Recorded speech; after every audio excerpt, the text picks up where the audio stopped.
বিসমিল্লাহির রাহমানির রহিম তু'মিনুনা বিল্লাহি ওয়া রাসূলিহি ওয়া তুজাহিদুনা ফি সাবিলিল্লাহি বিআমওয়ালিকুম ওয়া আনফুসিকুম যালিকুম খায়রুল লাকুম ইন কুনতুম তা'লামুন সাদাকাল্লাহুল আযীম ওয়া সাদাকা রাসূলুহুন নাবিয়্যুল কারীম ওয়া নাহনু যালিকা মিনাশ শাহিদিনা wash শাকিরিনা walhamdulillahi rabbil alamin. Wa qala ta'ala fi shani habibihi mukhbiran wa amiran inna allaha wa malaikatahu yusalluna 'alan nabi ya ayyuhalladzina amanu sallu 'alaihi wa sallimu taslima Allahumma salli ala আওয়াজ ঠিক আছে তবে একটু প্রতিধ্বনিও করো হ্যাঁ ইকোটা বাড়বে eco বাড়বে আওয়াজটা প্রতিধ্বনি মানে আওয়াজটা আমার কানে আসবে আবার হ্যাঁ ভাইরা এই যে গেটের কাছে আপনারা ভিড় না করে খুব দ্রুত একটু চলে আসেন তো রাস্তার চারপাশে দেখছি আপনারা ঘোরাঘুরি করছেন উত্তর তো এই দিক নাকি উত্তর পাশে এবং পূর্ব পাশে রাস্তার পরে যে জ্যাম রাস্তার পরে ঘোরাঘুরি না করে সবাই চলে আসেন এই ময়দানে মেহেরবানি করে সবাই জমে জমে বসে পড়ুন আজকের আবহাওয়া খুবই ভালো আলহামদুলিল্লাহ বলুন কেউ মুখ বন্ধ করে বসে থাকবেন না প্রাণ খুলে সবাই নবীর পরে দরুদ আল্লাহুম্মা সাল্লি আলা মাওলানা মুহাম্মদ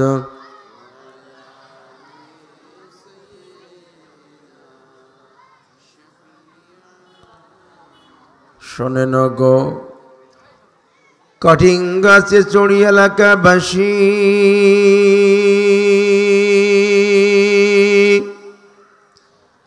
আপনাদের যাই শোনায়া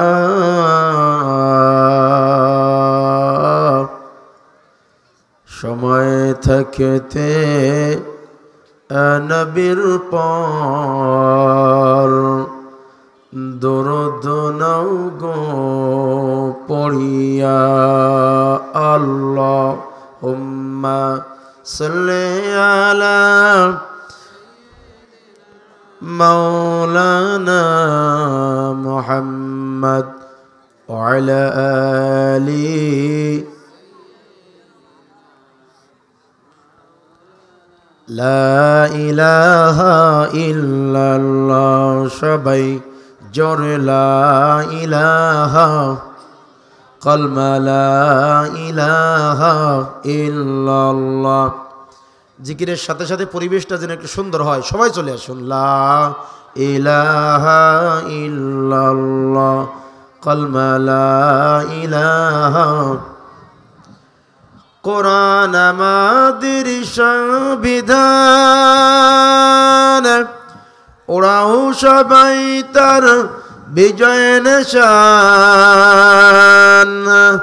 নেতাই আমাদের রাসূলুল্লাহ কালমা লা ইলাহা ইল্লাল্লাহ কালমা লা ইলাহা সবাই লা ইলাহা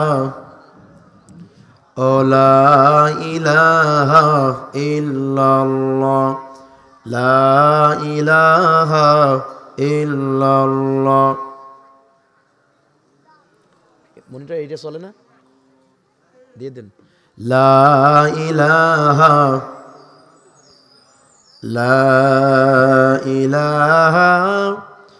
ইল্লাল্লাহু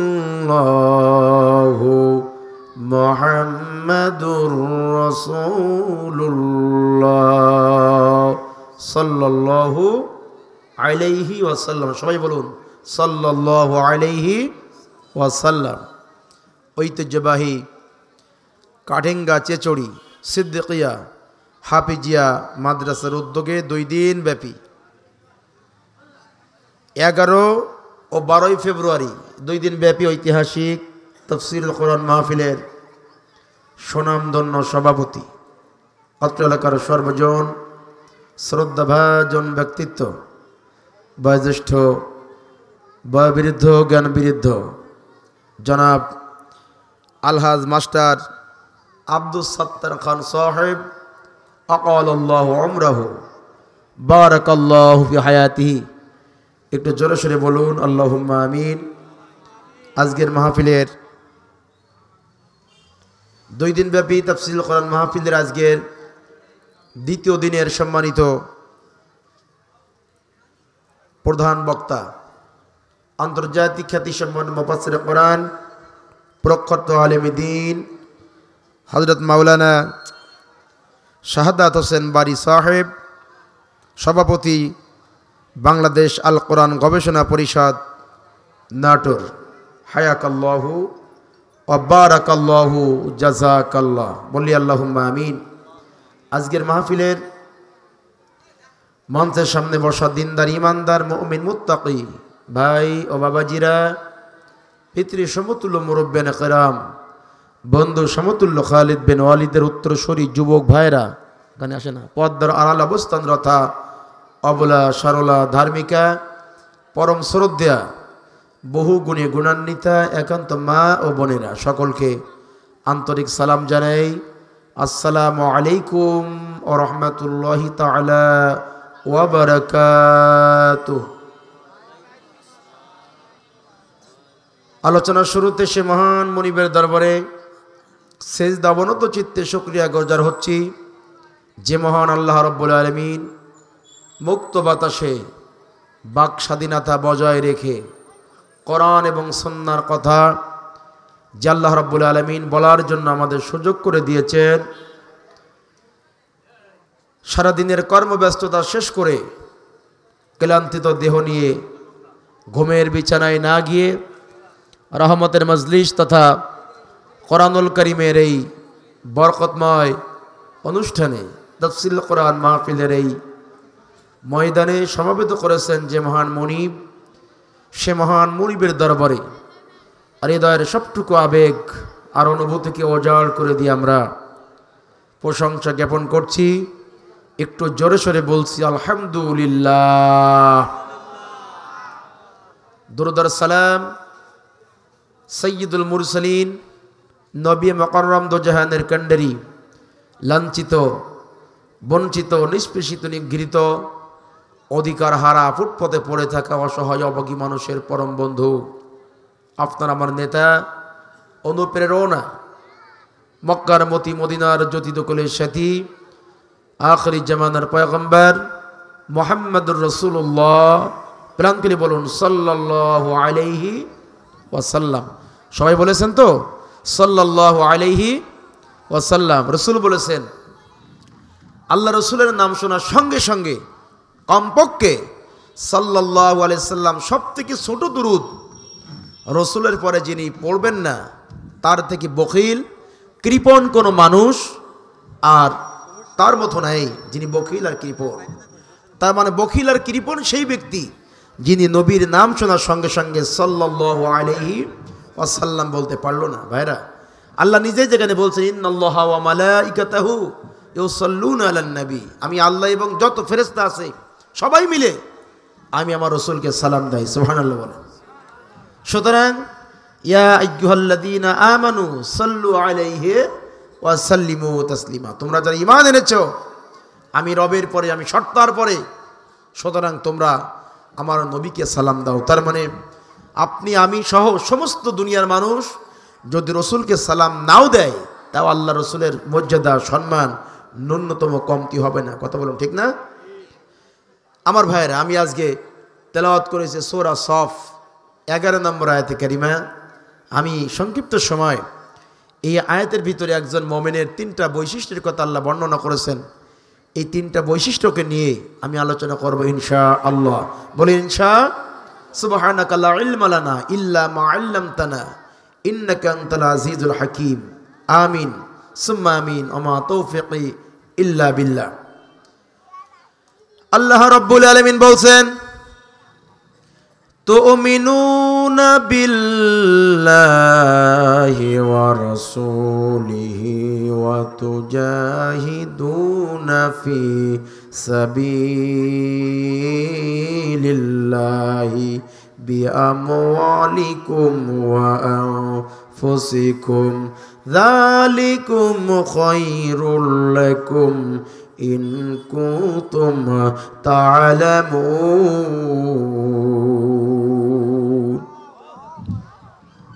আল্লাহ রাব্বুল আলামিন বলছেন, মানুষের একমাত্র সেই মহান সত্তার পরে ঈমান নিয়ে আসবে। আল্লাহর পরে ঈমান আনার পরে একজন মানুষের দায়িত্ব হলো নবীর পরে ঈমান। এটা যেমন আমার আল্লাহ কোরআন দিয়ে ফরজ করেছেন আল্লাহর পরে ঈমান, তার নবীর পরে ঈমান। একই আয়াত দিয়ে আমার আল্লাহ বলেছেন আমার পরে ঈমান আনার সঙ্গে সঙ্গে আল্লাহর এই জমিনে আমার দিন কায়েম করা, তার মানে আমার কোরআনকে বিজয়ী করা, সংগ্রাম করা, এটা আমার পরে ঈমান আনা যেমন ফরজ, আমার দিন বিজয়ী করা একজন মুমিনের জন্য আমি আল্লাহ ফরজ করে দিলাম। কথা বলুন ঠিক কিনা? আমার ভাইরা, নবীর পরে ঈমান আনা যে আয়াত দিয়ে ফরজ,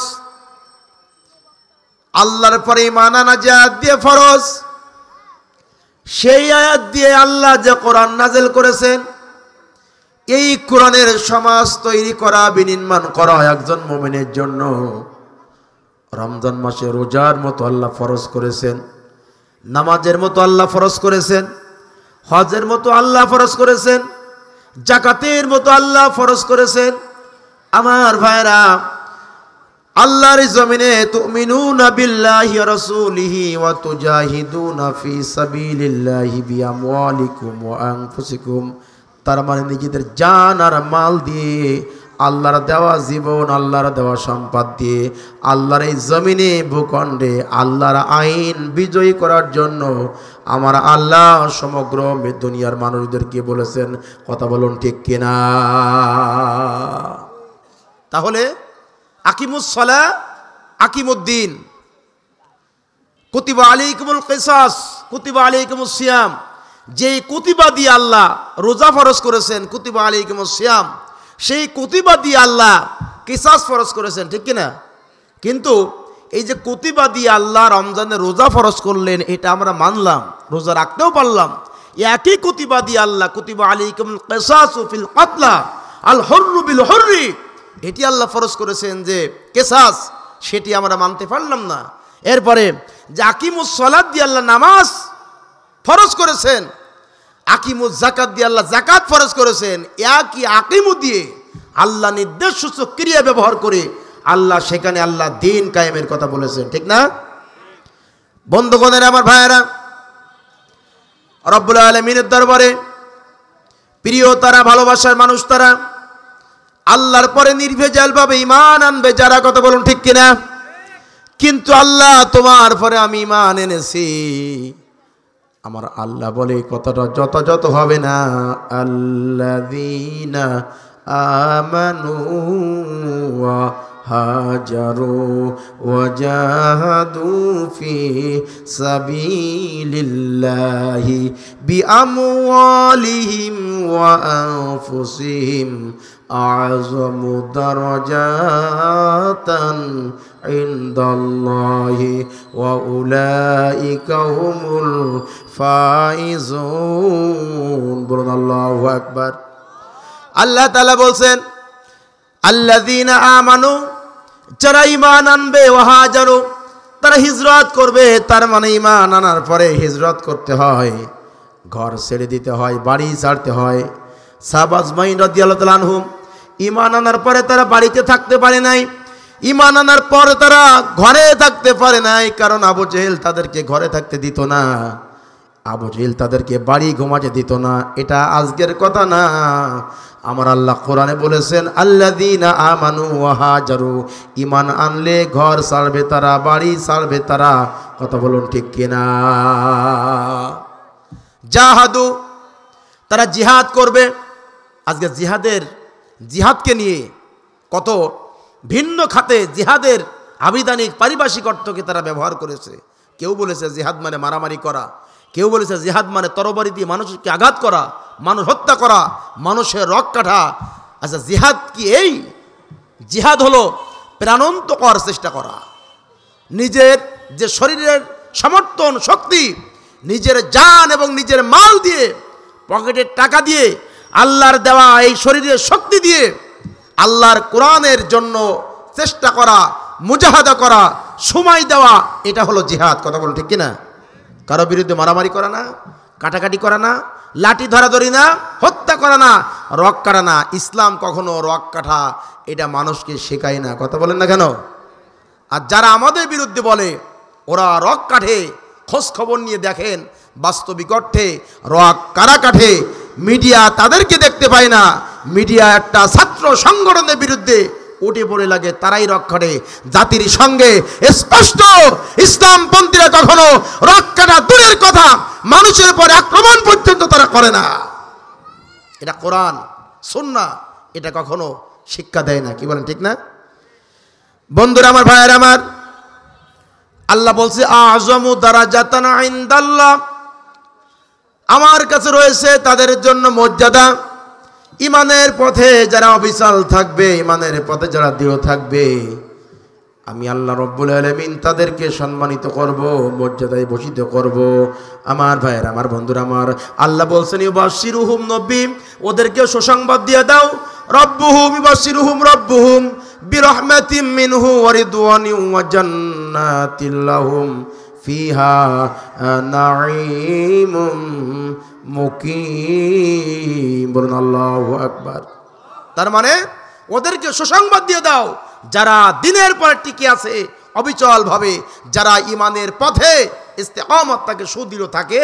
আল্লাহ বলছেন তাদেরকে সিও রবের পক্ষ থেকে ওদেরকে সুসংবাদ দিয়ে দাও, আমি আল্লাহ তাদেরকে মাফ করে দিলাম এবং তাদের জান্নাত দিয়ে দিলাম। সুবহানাল্লাহ বলেন। বন্ধুগণের আমার, ভাইয়ের আমার, এই মাইক্রোফোন আওয়াজটা তাদের টানে সেরকম করেন। আমার বন্ধুরা, কোরআনুল কারীম আল্লাহ নাযিল করেছেন সর্বশেষ সর্বশ্রেষ্ঠ মহাবাণী হিসাবে। এই কোরআন আল্লাহ পাক রব্বুল আলামিনের পক্ষ থেকে সর্বশ্রেষ্ঠ মহাবাণী, বান্দার মুক্তির জন্য কিয়ামতের আগ মুহূর্ত পর্যন্ত আল্লাহ রব্বুল আলামিনের পক্ষ থেকে আর একটা কথা বক্তব্য আমার আল্লাহ বান্দার জন্য দিবে না। কথা বলুন ঠিক কিনা? আসবে কি আর কিছু? কথা বলেন। এই কোরআনের পরে আর কোনো কিতাব আছে? জোরে বলেন একটু। যদি আসতে বলি তাহলে ইমানের দুর্বলতা থাকে। এই কোরআনের পথে পরে আর কোনো আসমানি কিতাব আল্লাহর পক্ষ থেকে আছে কি? নেই। লা নাবিয়্যা বা'দা ওয়ালা রাসূল, আমার পরে কোনো নবী কিংবা কোনো রাসূল নাই। এবং এটাই হলো সর্বশ্রেষ্ঠ কোরআন কিতাব। এটা হলো কনক্লুশন সকল আসমানি কিতাবের, একটা সারাংশ, একটা নির্যাস হলো এই কোরআন। ভাইরা, সেই কোরআন আমরা সবাই মানতে রাজি আছি না নেই? আছে কি না? এই কোরআন কি কোনো গোষ্ঠীর জন্য, কোনো দলের জন্য, কোনো দেশের জন্য? না, নিশ্চয়ই না। এই কোরআন হুদাল লিন্নাস, গোটা মানবতার জন্য আল্লাহ নাযিল করেছে কোরআন। ওয়া বাইয়িনাতিম মিনাল হুদা ওয়াল ফুরকান। এই কোরআনের মধ্যে রয়েছে সুস্পষ্ট নিদর্শন, এবং কোরআন হলো আল্লাহর পক্ষ থেকে নাজিলকৃত একটা চূড়ান্ত দলিল। কথা বলুন ঠিক কিনা?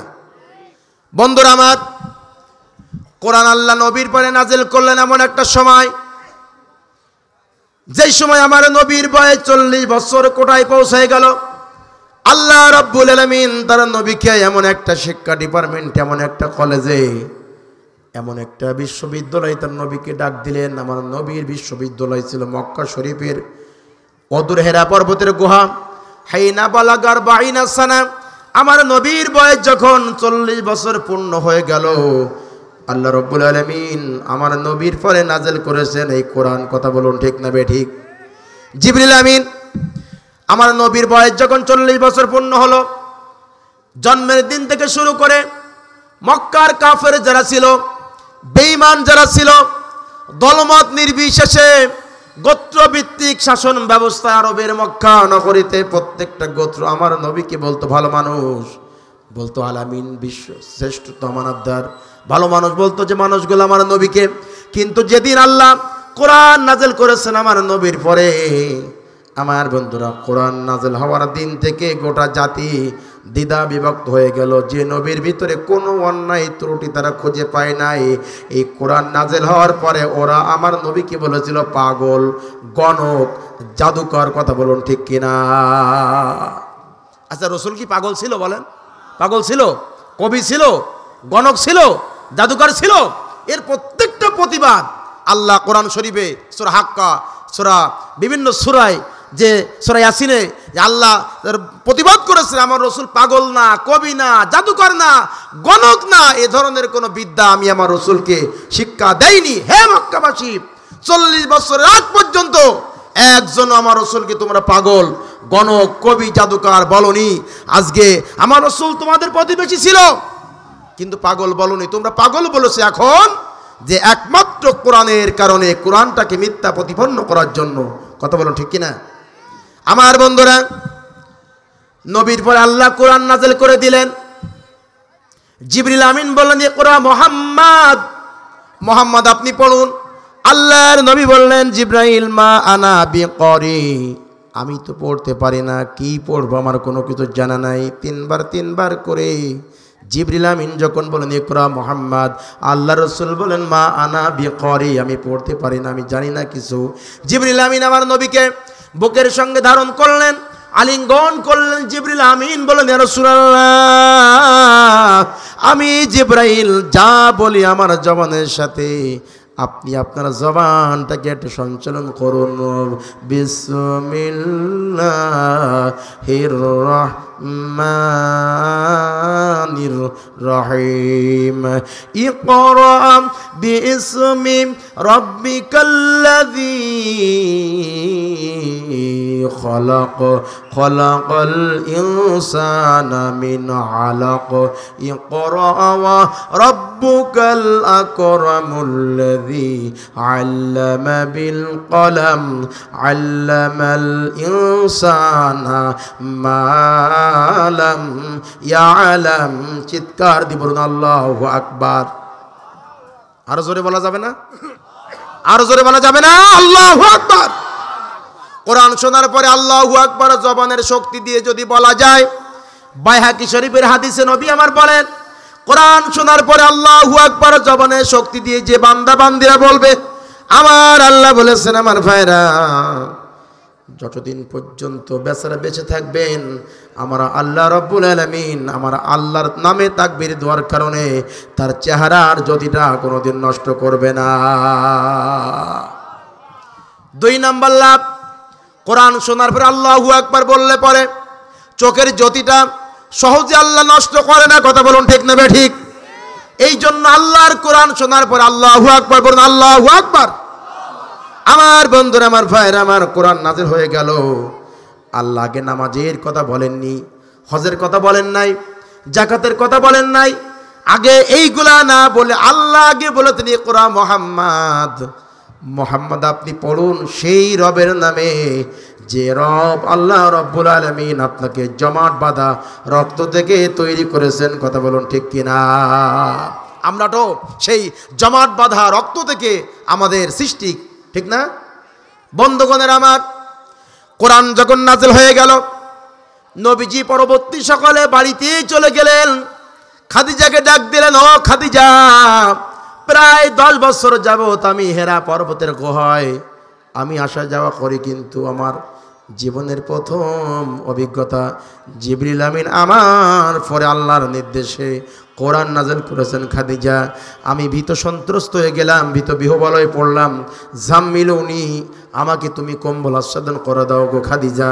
আমার বন্ধুরা, আমার ভাইয়েরা, এই কোরআন পাওয়ার পরে আল্লাহর নবীজি আগে দিন কায়েমের আন্দোলন প্রতিবেশীদেরকে আগে দেননি, আমার নবী আগে স্ত্রী খাদিজাকে আল্লাহর জমিনে দিন কায়েমের আন্দোলন দিয়েছেন খাদিজাকে। কথা বলুন ঠিক কিনা?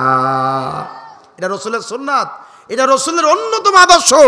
আমরা রসুলের লবণ খাওয়া সুন্নাতের কথাটা মনে করি, আমরা রসুলের প্রস্রাব করে কুলুপ ডালা কুলুপ ব্যবহার করা সুন্নাতের কথাটা মনে করি, আমরা রসুলের মাথার টুপির সুন্নাতটা মনে করি, পাগড়ির সুন্নাত, দাড়ির সুন্নাতটা মনে করি।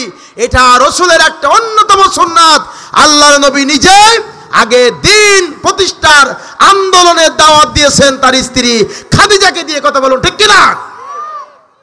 এই কাজটা আমরা করতে পারবো তো নাকি লজ্জা লাগে?